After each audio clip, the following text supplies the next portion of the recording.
So, I'm at the Michaels at Wareham. This is their selection.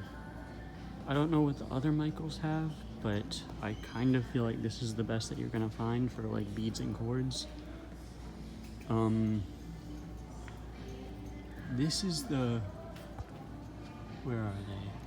These are the rocks that I used. In total, it cost me like around $15, depending on how much stuff you want to get for it. The cords cost like, I think like $3 more or less. If you want to use the rocks, you do need to get really thin cord like this one. The 42 foot are all have the same diameter, I think, because just the rocks have really thin holes in them.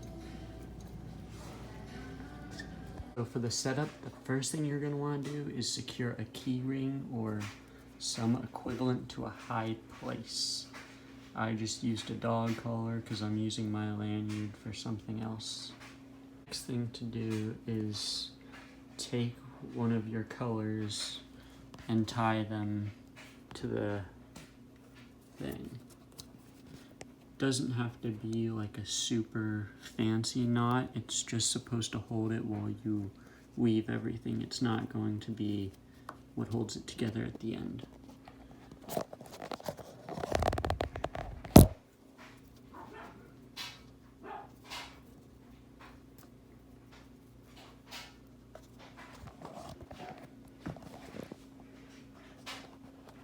Voila. So, you're going to want to tie up two other colors next to it. So for the first color I'm using black, then green and purple. And then you're going to want to do that again for like right next to it. And keep in mind they're not like it's black, green, purple, and then black, green, purple again. Because these are going to end up being two separate weaves that are like intertwined. So then this is the middle one where the beads are going to go through. If you make sure to check the size of the hole, like the diameter of the hole in the beads, because for stuff like the rocks, you need this really thin thread, the 42 foot. But for others, I guess you can just use like the normal one. And the last thing is that I made this really short just for like demonstration purposes, but you want, for the length that you're going for, you want the weaving threads to be like, go around your wrist 1.5 times, maybe a little bit less than that. And then for the middle one, it actually ends up going, you end up using a lot more of it because it goes around everything. So that can go like an extra, like maybe around your wrist twice, or maybe 2.5 times, because you can, if you end up having a little bit extra, you can use that to make like the strap. But yeah. So once you've got everything set up, then you're gonna start weaving. Ooh. Here I have everything ready. You have all the colors together just like this. And this is why it's important to have the key ring secured to a high place, is because you constantly need to have the threads under pressure by pulling them. So yeah, the first thing you're going to want to do is take your first color, so like for me it's black, and pair it up with the middle thread. So these guys are together, they will move together. Oh, I gotta keep that in center shot. And then you're going to want to do it just like a traditional 3-point thread. You're going to weave black over green, and keep in mind, yeah, they keep going over the middle, so purple over black. And you're going to want to do this for the same side too. It doesn't necessarily have to be at the same time, but they do kind of periodically whenever. So the gray thread is going to intertwine them, and every time it switches over, they need to be on the same page. So it's going to be with, just as black goes over purple for the first time. as the first color, so black, goes towards the center. Oh, let me keep this back in center shot. So I wove everything once. So you see black went over green, purple went over black, black went over purple. And as you move black back towards the center, you're going to switch the thread so that it goes with the next black, or whatever color for you is taking the place of black. It goes in between onto the next bracelet, just like that.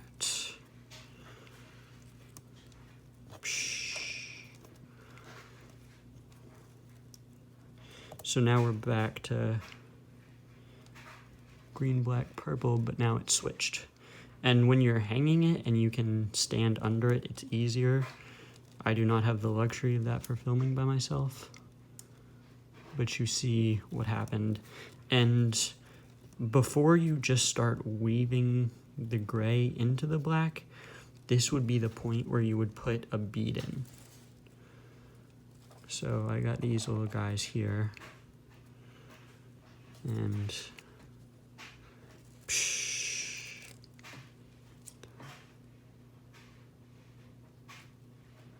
come on.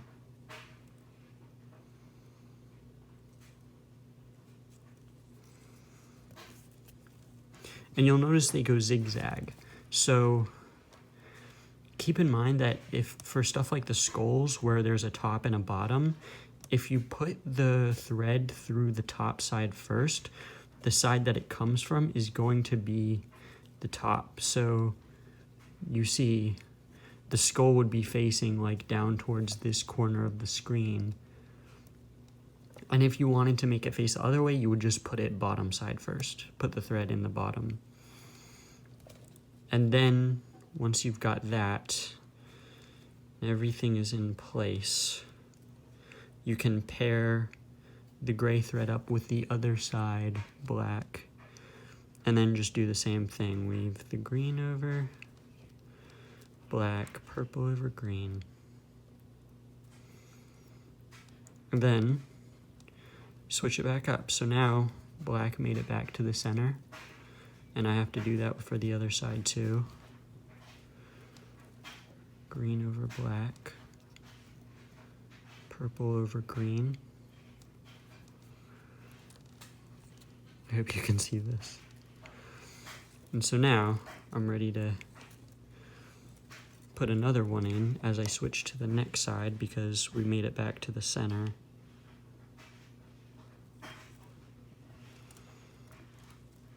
And so yeah, you'll notice it creates this diagonal, the thread's going kind of a diagonal sort of way.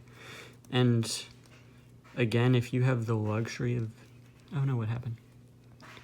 If you have the luxury of, you know, being under the thread and being able to pull on it better, then it will all be tighter. Oh no, it fell. Just pretend that there's another bead there, and it's gonna go diagonal down.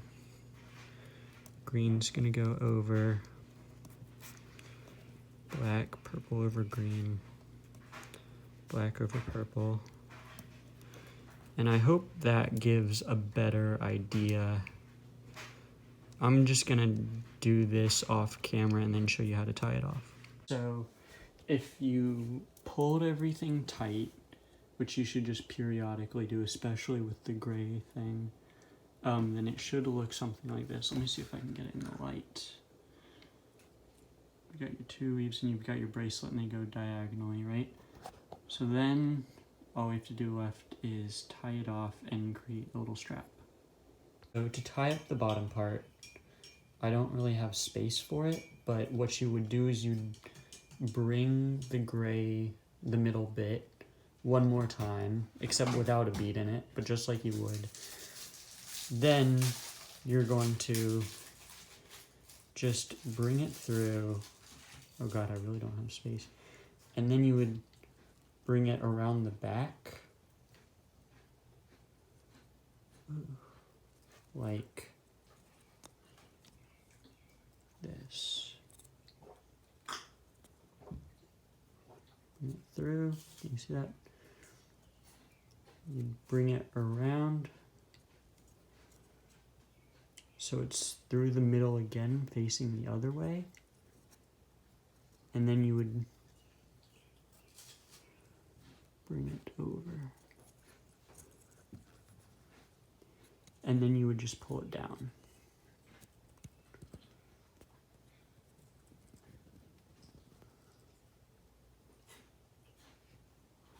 So you see it goes around the thread, or around all of them if you prefer that. Can I get that in focus? And then you just pull it straight down, and then from there it's good to go. You would just attach the rocks. The last thing to do for just cleaning up the edges if you don't like all these loose ends, what I did is I tied another thread here. Can you see?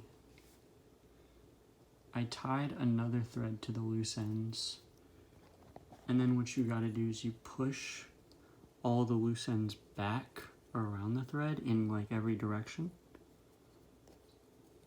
So you should just see, they should all be pushed back. So you just have that little ball. You can't really see it, can you?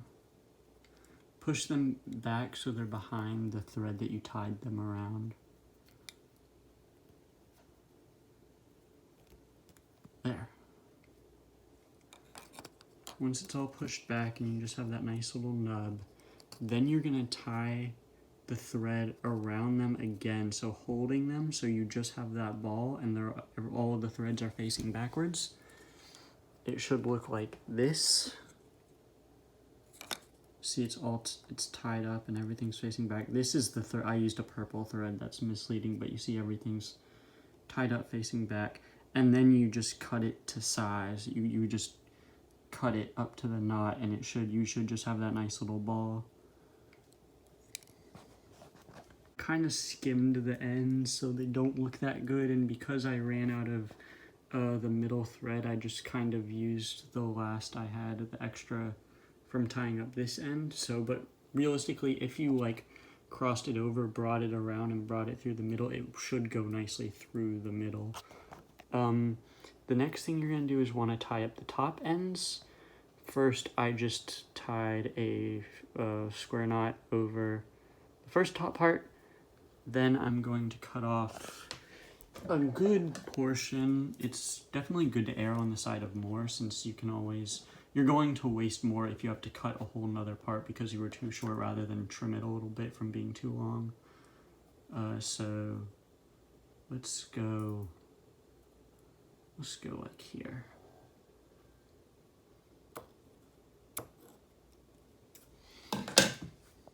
So I finished the loop. In order to make the loop, it's actually pretty simple. After you've tied it to the bracelet, you have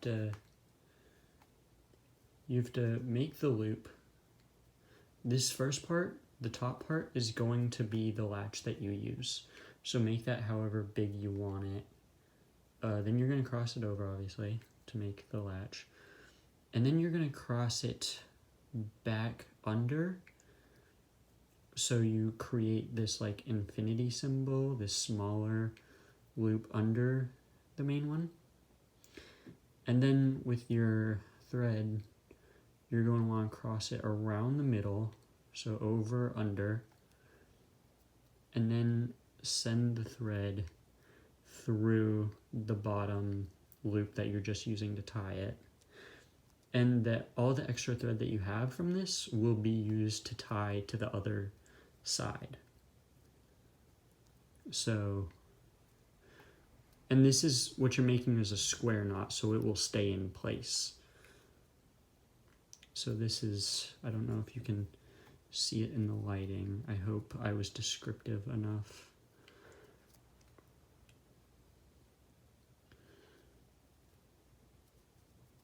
But that's what it looks like. And then you just tie this to the other side. last thing you would do, which I don't really want to do, is feed the rocks through this thread to like, I don't know, like about like here. You know, you can all, at this point, once you get it down, you can kind of put it around your wrist and see the length that you like for everything. Another thing I would add is that you don't just have to do one bead at a time or a certain size bead for these threads. You can do like multiple at a time.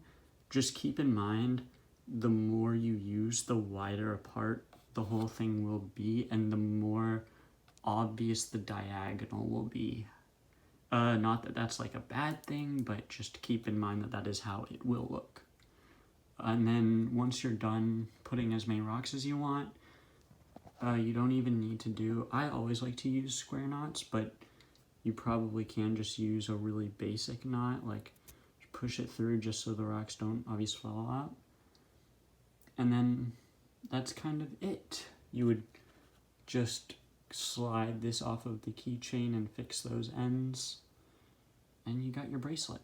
Do have one more thing to add, and that's that everything that I learned from how to do this was purely from screwing around. Maybe there is how to do this online, but I was just messing around with yarn, and some things worked, some things didn't. So if you have any like other directions for how you want to take this, I encourage you to like go mess around with that stuff too. Maybe you'll find some other cooler thing. Pendants were another option I was considering throwing in here, but what I've kind of found is that they don't look as good as you think they are. You might be able to throw one on to the very end of the bracelet thing, or the, you know, the latch before you tie it off. But ultimately, in my experience, I would not go that route.